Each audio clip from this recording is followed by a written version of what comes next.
So near CS50's end, we introduce you to several different programming languages, and we aren't able to cover them nearly in as depth as we were able to cover C earlier in the course. The goal here is not to give you a complete rundown of what these languages do, but to give you enough of the basics and show you enough of the parallels to things that you already know so that you can go forth and really flesh out your knowledge of these different languages. And another one of these we're going to cover right now is JavaScript. Now, similar to other languages we've discussed, it is a modern programming language that is derived from C's syntax. So if you're familiar with C, you're going to be able to pick up JavaScript pretty quickly. It's been around just about as long as Python. It was invented a few years afterwards in the mid-1990s. Now, what's really important about JavaScript, as well as HTML and CSS, as we've discussed in other videos, is that those three languages pretty much make up the core user experience of what it means to be online. So understanding how to use and work with JavaScript, HTML, and CSS will allow you to really create websites that users will enjoy visiting, because you'll be able to create a great user experience for them with these three languages. To write JavaScript, it's really easy. Open up a file with a .js file extension and start writing your JavaScript right away.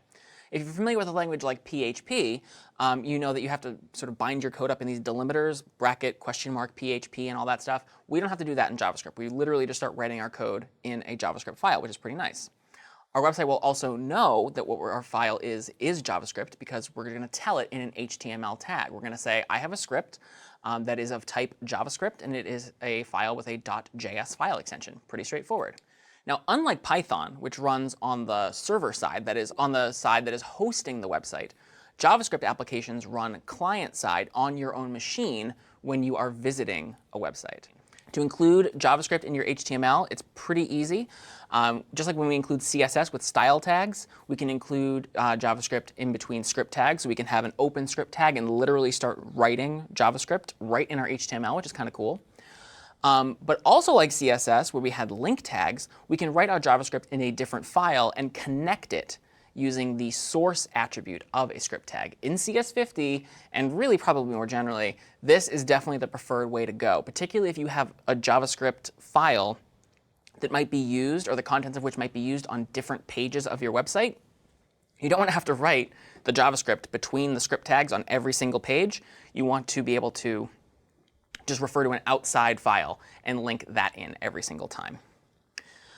So let's quickly run down some of the different the fundamentals that you might use in JavaScript. So variables, they're really similar to Python variables and really similar to C variables.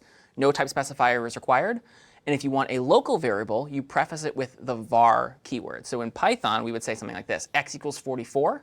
We don't want to do that in JavaScript, because that would actually create a global variable if we were to put a semicolon at the end. We would want this, var x equals 44. That creates a local variable called x in JavaScript and stores the value 44 in it.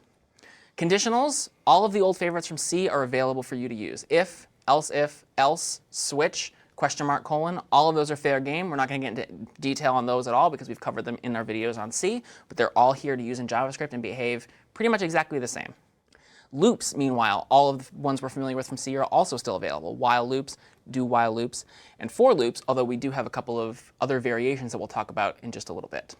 Now, functions in JavaScript are all introduced with the function keyword. So we say function, provide a function name, any parameters, and then we define our function between curly braces just as we would in C, except in C, of course, we're not using the function keyword. But there's also a catch with JavaScript, which is that functions can be anonymous, meaning you don't have to give them a name.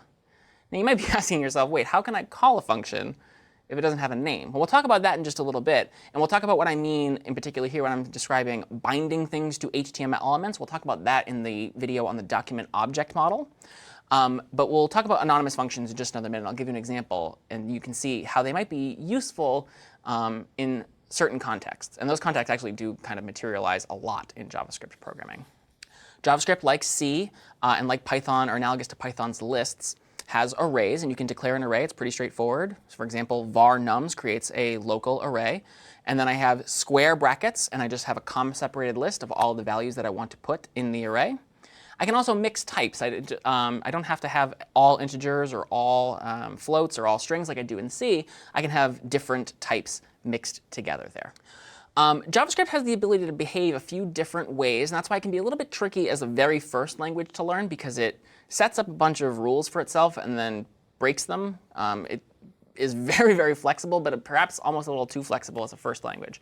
But it can behave as an object-oriented programming language. And object-oriented might be a term that you've heard before, but if not, we'll try and give a quick little crash course here. An object is really similar in spirit to a structure that we are familiar with, hopefully, from C. Now in C, structures can have a number of different fields or members.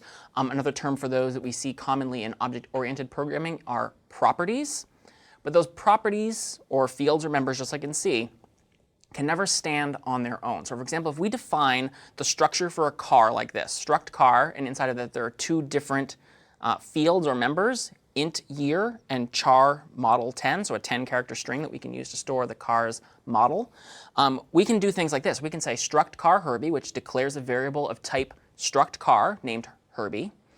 And then we can say Herbie.year equals 1963, Herbie.model equals Beetle. That's totally fine. That's valid C. But we can never say this in C. We can never say year equals 1963, model equals Beetle. Now, we can't say that because year and model are so fundamental to what it means to be a struct car. They are part of a struct car. And so if we're ever using year and model sort of we can't use them in the abstract. We always have to associate those things with a particular struct car. So that is not OK.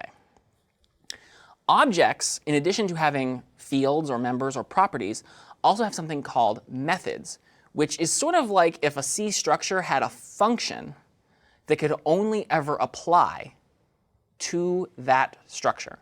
So it's as if we have a function where structures are the only things that can be passed in. Now that we have in C, but we can't define a function inside of the curly braces of a struct. That is object-oriented programming. That is different from here.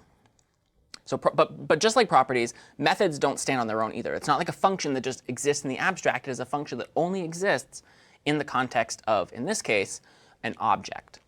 So where we might do this in C, function parentheses object, where object is a parameter to the function being called, that is not object-oriented styling. Object-oriented means the object is sort of at the core of everything. And instead, we're going to call this function that is a part of the object. OK? So this is what object-oriented programming looks like in a very, very basic form, is there are functions that are affiliated or associated with objects. And we call those functions as follows, by specifying the object and saying we want some function to execute on that object like this. The fields and methods of an object are really similar in spirit to the idea of a dictionary, which you may be familiar with or recall from Python. So we could, example, have something like this. Var Herbie equals curly braces now not square brackets, it's curly braces, and then a comma-separated list of key value pairs where year 1963 is sort of like saying Herbie.year equals 1963 in C, and Herbie.model equals Beetle. This is akin to how we would do the same thing in JavaScript by creating an object and giving it a couple of properties right away. All right. Now let's go back to loops, because I mentioned earlier there are a couple of different new loops that we can use in JavaScript.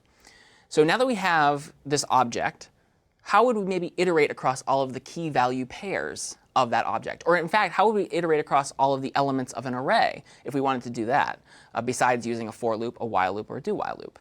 So in Python, we saw something like this. For key and list, and then we would have some code where we would use key every point from there on down as sort of a stand-in for the ith element of the list. Well, we can't do that in JavaScript, but we can do something pretty similar for var key in object, and then open curly brace. And between those curly braces, we can use object square bracket key to refer to the keyth element of the object, or the keyth key in a key value pair set of the object. We also have a slightly different variation for var key of object, which instead of having to use object square bracket key, we can now refer to iterating across all of the values, as opposed to this, which iterates across all of the keys. This would iterate across all of the values. So we can cover both sides of a key value pair using for var key in or for var key of. Here's an example of an array where we're going to use these two different types of loop. So we have here a week array that has 7 elements in it, Monday, Tuesday, Wednesday, Thursday, Friday, Saturday, Sunday. And I want to use a for var day in week array. So I want to use a for in loop. And I want to console.log. Console.log is sort of the JavaScript equivalent of printf. You can access it using developer tools in most modern browsers. What's going to happen when I print this out? It's going to print out a list of all of the keys. Well, in this array, there's really no keys. There's a bunch of indices. So this would print out 0, 1, 2, 3, 4, 5, 6, because there are 7 elements of my array, and I'm logging which element I'm talking about. If I wanted to print out the days instead, I would use a for of loop, and I would get the following printed out to the console: Monday, Tuesday, Wednesday, Thursday, Friday, Saturday, Sunday. What if I want to concatenate information? So remember, we can tie different strings together. We can do that in Python. We can do it as well here in JavaScript. And we do that by using plus. So if I want to console.log a bunch of different strings concatenated together, I just use plus to do it. But here's a little bit of a catch, right? If I'm using plus, now it means 2 different things. I want to concatenate strings together, but maybe here I want to add. I really encourage you to take a look at what happens if you write the week array into some JavaScript and then have a loop that iterates across and console.logs this. You might find that you get something that you don't expect. And so JavaScript is making its best guess, and it's assuming that day and 1 are both strings, when really what I want to do is add them together, literally, because they're numbers. But fortunately, JavaScript gives us a way around that by using a function called parseInt. Now, this is going to give us what we expect to see. This, on the other hand, is going to give us something we don't expect to see. But it's just, again, a case of we're using the same operator to mean 2 different things, and the language sometimes has to make a best guess. So it's not always a great thing that languages nowadays don't often require us to specify a data type. If we were able to specify a data type here, we would be able to disambiguate this. But here with JavaScript, it thinks it's being very helpful for us by not specifying a type, and it's going to make our best guess as to what we want to do. But sometimes it guesses wrong. But it gives us ways to work around it if it does indeed guess wrong. So arrays are actually a special case of an object. And actually in JavaScript, everything is a special case of an object. X, any variable, var x equals 44, that's an object that just happens to have 1 property.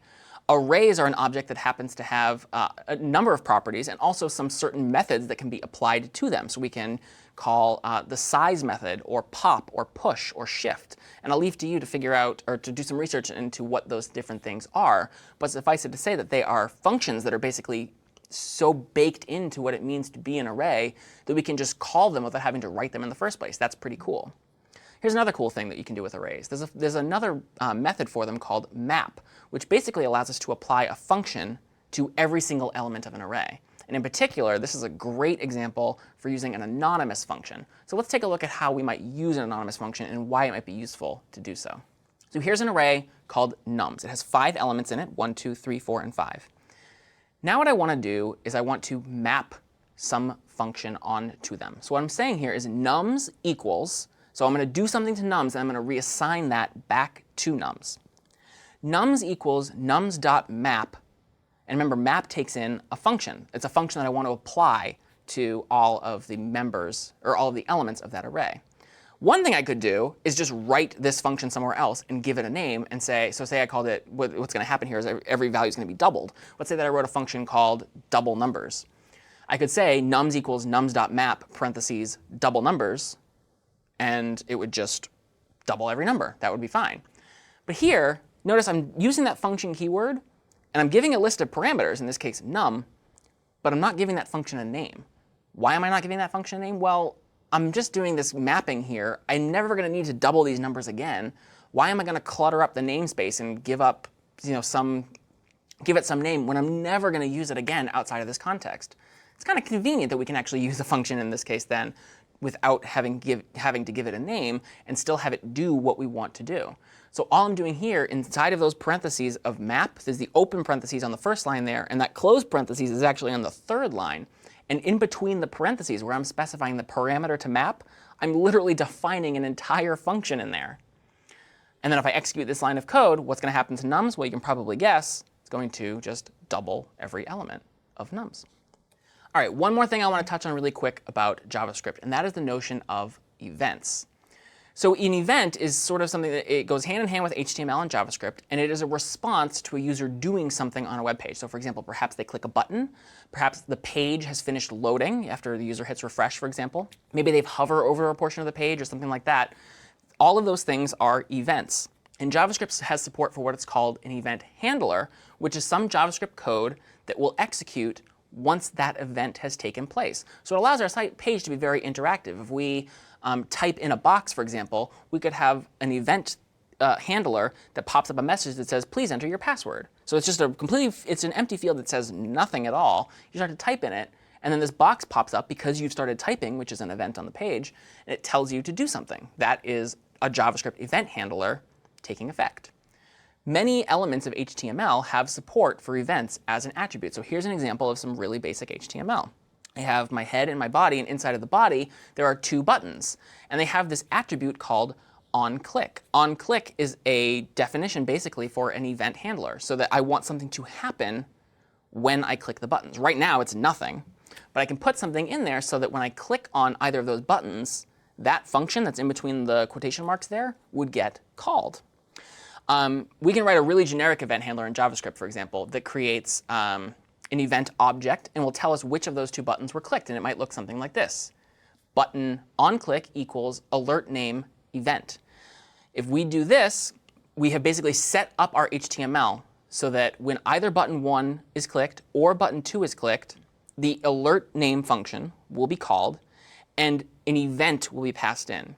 The event is automatically generated by the page, and it basically contains all of the information about what just happened. And from that information, we can extract more information. So for example, here's what the alert name function might look like. And notice that here I'm also accepting an event parameter. What am I doing then? I'm getting a new JavaScript local variable called trigger, and I am asking for that event's source element. And what that is basically telling me is, what is the element on the page that was interacted with that triggered this event? Or rather, put another way, what element effectively was passed into this function? Because again, this is automatically generated. The page knows which button we touched. And so basically what's happening here is that button, whichever one of the two it was, is getting passed into this function. Then, and you'll see a little bit more of this when we talk about the document object model, I can access that trigger's inner HTML to figure out which button was clicked. Now, what is inner HTML? Let me jump back a couple slides for a second here. The inner HTML is what is between the button tags. In this case, button 1 is inner HTML, and button 2 is also inner HTML. So what happens when I click on those buttons is it will alert to me, you clicked on button 1, if I happen to click on button 1, or you clicked on button 2, if you happen to click on button 2. Now again, we are just scratching the surface of JavaScript, but I wanted to give you a sense of some of the different things that you can do so that you can then go forward, look at the documentation, and see the very wide range of things that you can do as well by just applying some of the basic tenets that we've learned about in CS50 and really expanding your knowledge exponentially. I'm Doug Lloyd. This is CS50.